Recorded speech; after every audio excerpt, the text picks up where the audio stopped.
Yes, everyone, how are we doing? And welcome to the match review for Brighton and Hove Albion 2, Manchester City 1. It is back-to-back defeats for Manchester City. We're sat 12th in the Premier League table, 6 points already off Liverpool after 3 games. Where do we go from here? That Manchester City performance today was nothing short of abysmal. The second half performance in particular was pathetic at times. It lacked so much of what we expect from a Manchester City side, a Pep Guardiola side in particular. It was weak. There was no fight.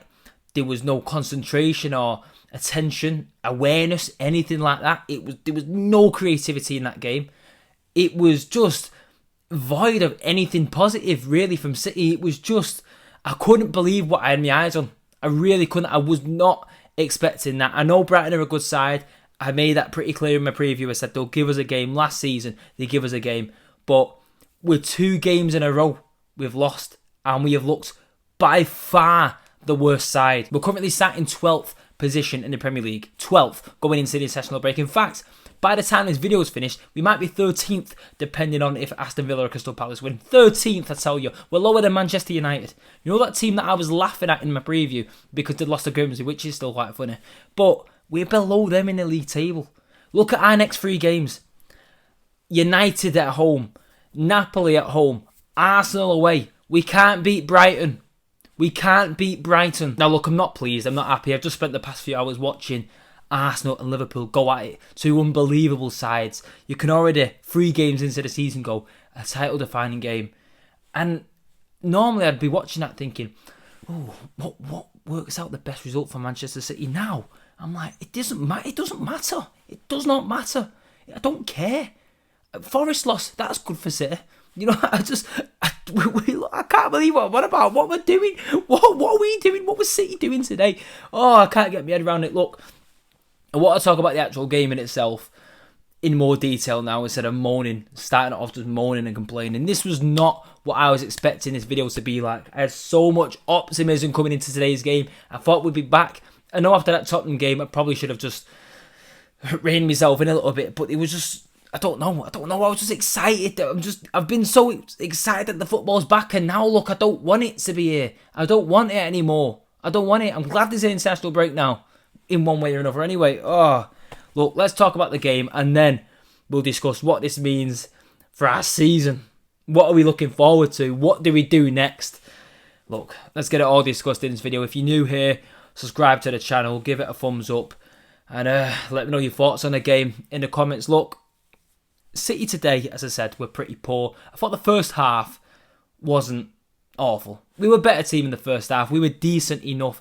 Erling Haaland got himself a nice goal. It was a nice bit of work from Oscar Bob into Mamouche, into Haaland, and he took his goal well. We had a couple chances here and there, Haaland a couple chances, but nothing concrete, nothing too significant. I wouldn't say we were all over Brighton. You know, we were the better side comfortably, but Brighton were pretty poor. They didn't really take the game to us that well. There was one-on-one chance with James Trafford, Kairo Matoma, and I feel like it might have even been offside, but it wasn't given, and Trafford made a big save, to be fair. So we were the better side, but we weren't free-flowing football, beautiful stuff, Pep Guardiola, tiki-taka stuff. You know what I mean, it wasn't what you'd be hoping for, but I was relatively okay with the first half performance. I was more on the happier side. We were winning, that was the main thing, and we came out into the second half a bit sloppier, a bit slower, a little bit like a lack of energy, lack of fight.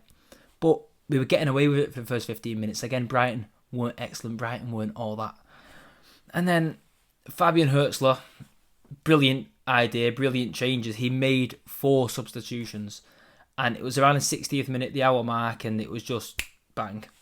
Game turned on its head. From the minute they came on the pitch, I remember within a minute, I'm not exaggerating, within 1 minute of them being on the pitch, they just hit us. I think City lost the ball high up and they just hit us on this counter-attack. I think it was Jacoby Minter down the middle, blasted himself. He was so quick, right past our defenders, through us, and then they had a shot on goal and it went out for a corner, but it was just like the entire game just changed. Brighton looked energetic. They looked up for it. It was like they'd injected some life in them. The fans started singing. The fans got behind them. It was just, I was worried. We wanted to look, but I just thought, oh, we need to come alive to this. And to be fair, you would expect after a quick counter-attack from Brighton, you know, the substitutions, you'd think, right, that, you know, it was a corner, you think, right, it's a set piece, it's done.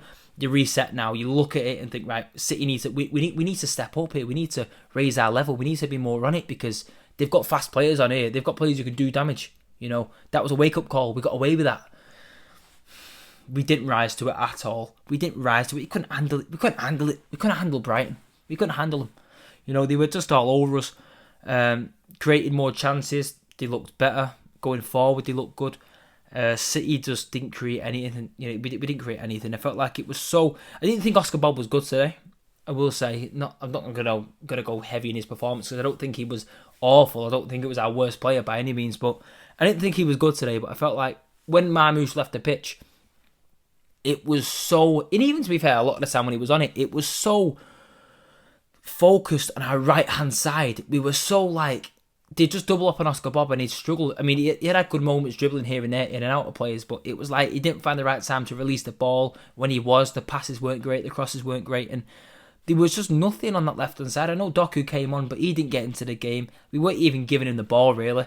It was just so reliant on Oscar Bob to create something, and as I said, he was man-marked. He was being the Brighton left-back, had him, the Cuppy or whatever he's called. He handled Oscar Bob, so I didn't like what I was seeing, and then of course the turning point, as Pep Guardiola said, was the penalty, which of course it was, but there was wake up signs before it, there was alarm bells before it that we should have been more onto, but they get a set piece, it goes out wide to the Brighton winger, he goes to put in a ball, and Matheus Nunes, now look, I've seen some people are blaming Nunes, some people blaming Bernardo, and when they're doing it, they're fighting against the other player, saying like, oh no, how can you blame Nunes for that? It's Bernardo's fault. How can you blame Bernardo for that? It's Nunes. It's both of them. Okay? I'll say it how it is. It's both of them. Bernardo's man. He should have man-marked better. He shouldn't have been so weak. He was so easy, held to the floor. Bernardo should have defended that better. But you know what else? Yes, Bernardo shouldn't have defended that better. But Matheus Nunes should be able to take a ball to the face. I'm sorry, you play football, especially when you're in defence now. You're a right-back for City. You've got to just take it. Eat your head on it if needs be. Put your head down to it. The ball's coming towards him, and I get for some people it might be instinctive, and I get that. But you can't do that. You couldn't have done that 5-10 years ago in the Premier League. Never mind now. He goes like that with his arm. And it was the most obvious decision ever. It was so clear. It was obvious, man. It was so obvious. It was a handball. He didn't even really have any complaints because you couldn't, there was no denying it. And James Milner, typical, it has to be James Milner to come on and score a penalty as well. But James Milner puts it in the back of the net, a great penalty. Trafford, even if he went the right way, I think he'd have struggled to save that. It was right in the corner. And it was just, I knew from that minute, we ain't winning this game. And I can't believe it. I'm lost for words. I'm trying to speak here and say my opinion on what's coming to mind, but I feel like I was stuttering, scroll myself up into a ball and just think, what am I doing? I thought, I just had a feeling thinking, look, this is just, we're going to lose this game. It's so typical. It's similar to last season, City being 1-0 up against Brighton and then losing it towards the end. I think it was Matt O'Reilly last season, wasn't it? This time, who was it? I can't even think. Oh, it was Gruder, of course it was Gruder, yeah. I mean, it was a good goal. But they hit us on a fast attack. Ruben Diaz didn't win the ball. And then Ryan Aït-Nouri, I was half thinking that he's going to go and wipe him out. Ryan Aït-Nouri and Trafford, they sort of go into each other, both of them trying to defend it. And Gruder just sort of takes it in his stride, turns it onto his right foot and scores it in an empty net. And City, we lose the game. Normally when I'm discussing a game, I can speak about, there's this chance, I thought this player worked the ball really well here, or we had a good chance here. No, we didn't create anything. And I know it's still early days, and I know that, the players need to learn, when to run for each other, or, how at one point with City, like Centurions time, or 18-19 season, you could have blindfolded City players at times, and they would have been able to pick out passes because they knew where every man would be. There was that rhythm. That's missing at the minute. That is mild. It's never been further from it at City, and of course that'll come, with time. They're still new, they're still fresh playing together. There's been a lot of change. You compare it to the starting 11 that we had last season against Brighton in our other 2-1 loss. 9 changes there was. There was only 2 players that was, that started both games. I think it was Matheus Nunes and Erling Haaland. They're the 2. So both impactful in the game. Haaland scored, Nunes gave the pen, but there was only 2 the players that were on the same pitch as last time. But yeah, we're lacking that sort of rhythm that we used to have. But I just look at it today and I look at the quality on the pitch. Erling Haaland, Bernardo Silva, Omar Mamouche, Oscar Bob, Jeremy Doku. And I just look at it, Tijani Reinders. And I just look and I think, how have we got such creative, beautiful, wonderful, talented footballers? And we just can't create anything. It was poor. It was appalling. Yeah, it's took me by surprise. I was so excited for the season to start. I really was. It makes you fed up, doesn't it? It was Wolves. We were sold a dream, people. We were sold a dream. We were so good against Wolves. We were so good. It was free flowing. It was beautiful. We were creative. Oscar Bob was on fire. Haaland was taking his chances. To Johnny Raiders sprang just sprinkling his magic dust everywhere. It was beautiful. Tottenham. It's Tottenham. It always happens against Tottenham. We come back against Brighton. We needed the win. And we didn't. Not only did we not get the win, we lost the game. We picked up 3 points from 9, a possible 9. Look at our next 3 games. Like I said, we've got United, we've got Manchester Derby. We can't play like that against United. I know United are terrible, but best believe they will be up for that game. They will rise to that game. And then what is it? We're picking up 3 out of a possible 12 points. Who's our next game in the league after that? Arsenal away. Our biggest defeat last season. We won't beat Arsenal playing like that. It's just... I'm worried. I am worried. What does this mean for the season? Because the expectation ahead coming into the season, forget fans' expectations, forget mine for now. There were a lot of reports saying that City's hopes for this Premier League season was not, of course, we'd have wanted to win the league, but they wanted to be in the title race. It not be done early. It go to the last few weeks of the season, and City still be in and around the place, in and around the title. That we look miles off it. We look ages away from that. We're 6 points behind Liverpool already. We're chasing already. And you look at the games, they've been to Newcastle away. They've played Arsenal. So I'm worried. As a City fan, of course I'm worried. And I know it's early, and I know with time it will come, but I feel like with the quality in the league at the minute, we can't afford to be dropping points like this. We really can't. And I'm saying dropping points. Losing games. You can drop points and you think, okay, it's a point. At one point, right, during that City-Brighton game when it was 1-1, like 80th minute, I was thinking, it's a Brighton away, it is a pretty tough place to go. A point isn't the end of the world. But it's not just a loss, it's just how poor we looked. We looked poor, we looked really bad. So, yeah, of course we're worried. There's positives that you can take, and I'm going to get into them in a minute. The very few, it won't be very long. But, yeah, as for what this means for the season, I am worried. I feel like the Premier League, we weren't favourites anyway. We were third favourites, but you just look at the quality that Arsenal have, the quality that Liverpool have, and they're clicking. They're clicking together. They've got rhythm. They know where each other, they know where they are. They know where to play the pass. They know the right time to do things. City we're losing it. Well, we've lost it. Not even losing it, we have lost it. And that is Pep's job and the coach's job and everyone's job to get us back there. But it was just the fresh feeling that we had coming into the season, wasn't it? The new staff, the new players, the new everything, new bleeding director of football, sporting director, everyone. There was everything. And all the optimism and energy and excitement has just been drained from us. I feel for the fans that went to Brighton today, all the way to Brighton to watch that. It was abysmal, man. It was awful. It was awful. Anyway, as for the positives that we can take out of this, thank you for watching this video. No, I'm joking. There were a few. Rodri started, and he didn't look awful. No one looked great, did they? But he didn't look bad. He didn't look unfit, I wouldn't say. He spoke after the game, and he's been saying that it was like schoolboy errors, a lot of it, school kid mistakes. And it is. I feel like, of course, Rodri being back is massive for us. It was his first start since that Arsenal game, in the league anyway, first start in the league since that Arsenal game where he got injured. So it's big, him being back. I worry about this international break. Could Rodri get injured? Could John Stones get injured? We need both of them big time. Stones is a great defender. But yeah, Rodri being back is a plus for us. I thought Abkadir Kusanov starting. As for the City defenders, I feel like he was our best one. Of course, picked up that little knock towards the end that he had to come off for. But he's fine. Pep says he's fine. But I like Kusanov a lot. I liked him anyway, and I feel even better about him after today. I thought, as I said, he was our best defender. He's just got a bit of a he's not afraid to put himself into a tackle. And now you get the feeling that there could be some red cards coming from him. The way he goes sliding in sometimes, but it's what you want to see. It is exactly what you want to see. I think he'll do good stuff. That's not to mention how good he is already on the ball. The pace of him, he is rapid. He is absolutely rapid. So, of course, I don't think all of his football this season will be played at centre half. You look at Rico Lewis wasn't great against Tottenham. Mateus Nunes wasn't great today. We might even start Abkadir Kusanov at right back against United. I wouldn't be opposed to it. So I feel like he's going to have a good season. And James Trafford, let's talk about James Trafford, because people were piling on him after the Tottenham game. And I understand why there was criticism piling in on him.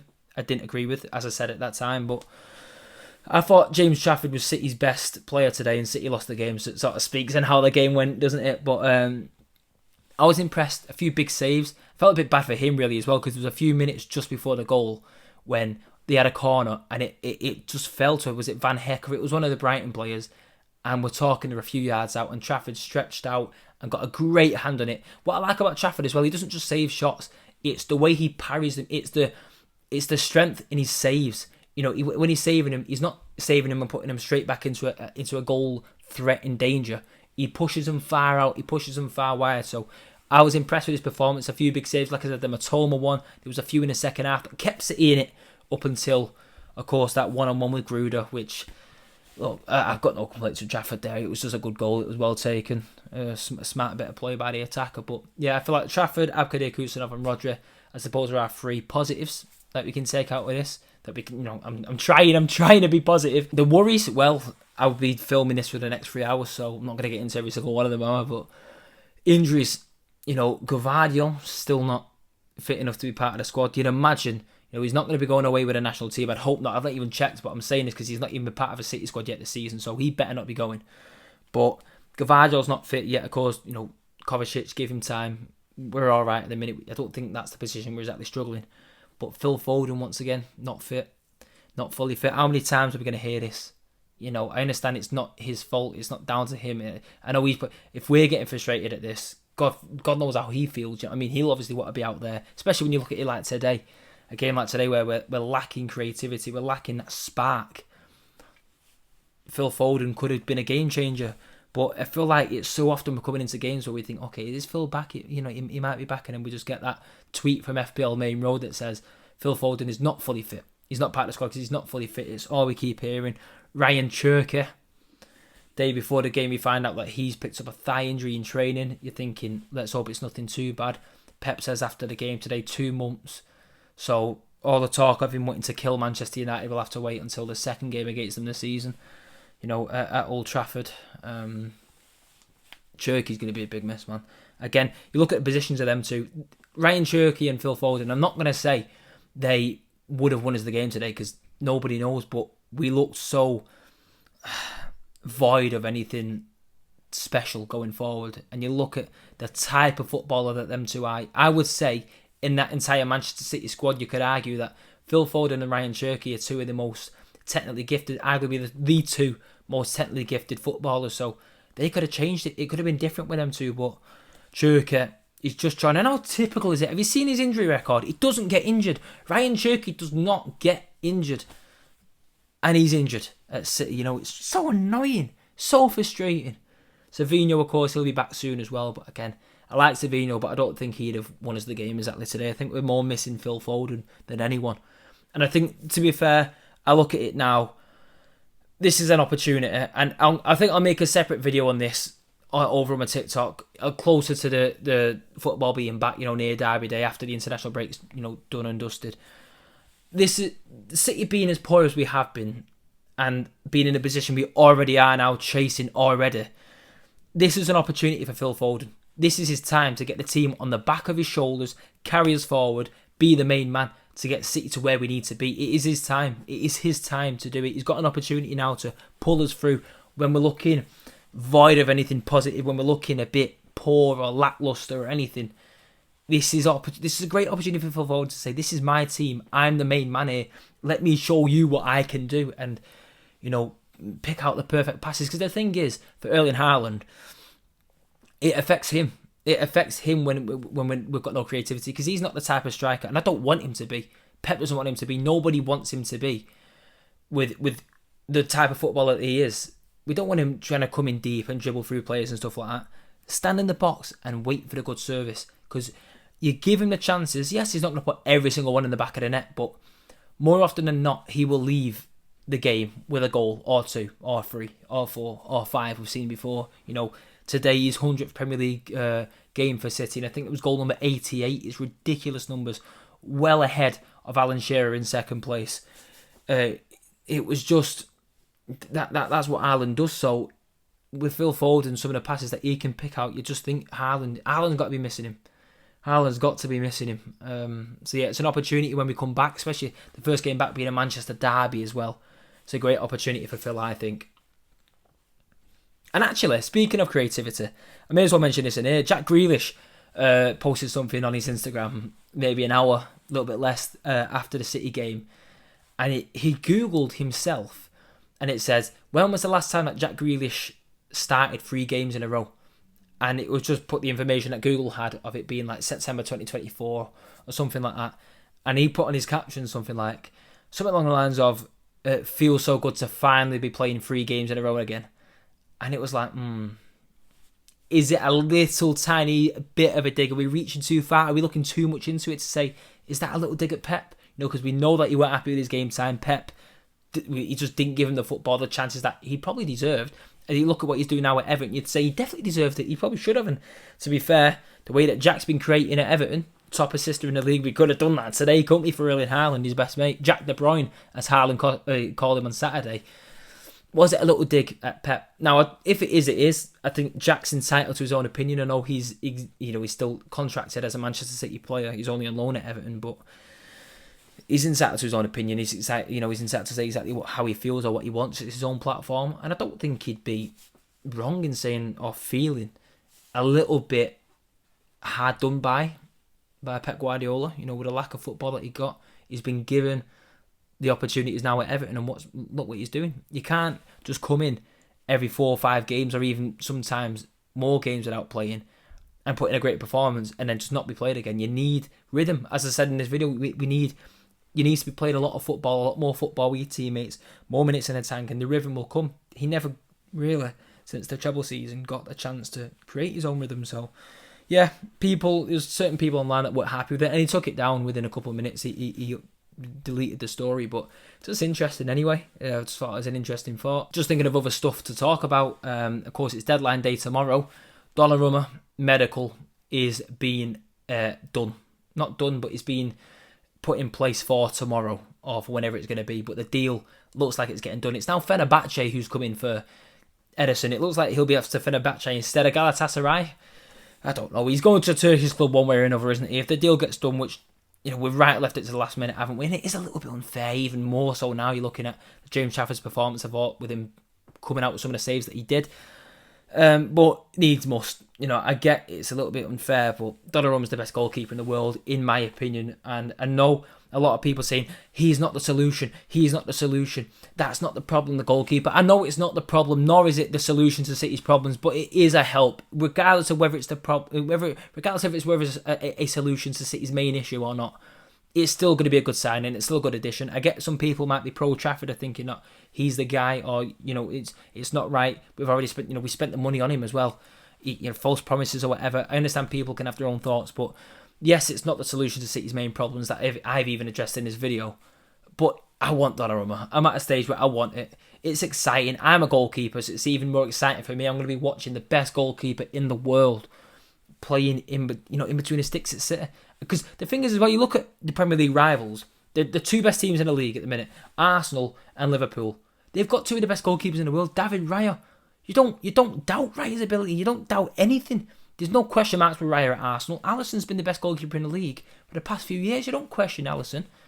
So it'll be nice to have Donnarumma. Yes, he's not going to be playing this freelance football and picking up passes like Ederson, but we don't need him to. We just need someone who can stop goals. All right, that is the first thing. There's 3 things I heard Gary Neville talking about the other day. There's 3 main things with being a goalkeeper, right? Your presence in the area, commanding your area. Donnarumma's got that. He's a unit. He's loud. He's demanding. He's got the presence to scare anyone off. He will battle. He will command his area. His shot-stopping ability is up there with the best in the world. So, yes, he isn't Edison. Yes, he's not Alisson. Yes, he's not David Raya with a ball at the feet.